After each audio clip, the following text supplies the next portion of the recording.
नमस्कार, माझा अमित जयराम कांबळे आहे. नमस्कार, माझे नाव समोर कृष्ण कांबळे आहे. आम्ही इयत्ता 7वीचे विद्यार्थी आहोत.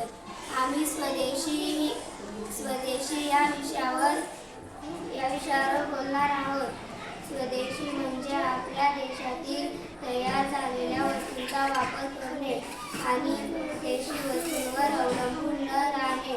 स्वतःच्या देशाचा किंवा या देशातील ही संकल्पना देशप्रेम आणि स्वावलंबून शिकतो.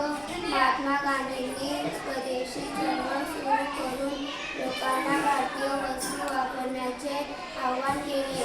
स्वदेशी वापरल्याने आपला देश आर्थिकदृष्ट्या मजबूत राहतो. धन्यवाद. पुढे बोला. पुढे काय बोलू आता? हे बोट काढ. 3 स्टार्ट. नमस्कार, आम्ही इयत्ता 7वीचे विद्यार्थी आहोत. आमच्या टीमचे नाव विनर आहे. आम्ही स्वदेशी या विषयावर दोन शब्द बोलणार आहेत.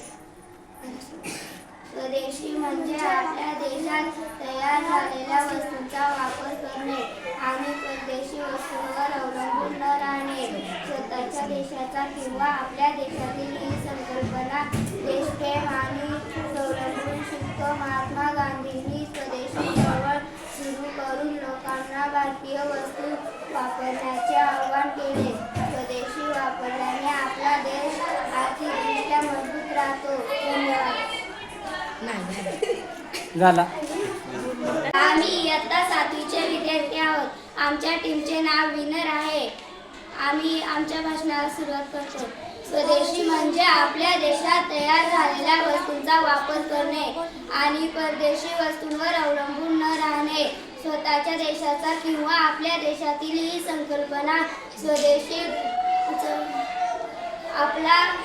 आपल्या देशातील ही संकल्पना देशप्रेम आणि स्वावलंबून शिकतो. महात्मा गांधींनी स्वदेशी चळवळ सुरू करून लोकांना भारतीय वस्तू वापरण्याचे आवाहन केले.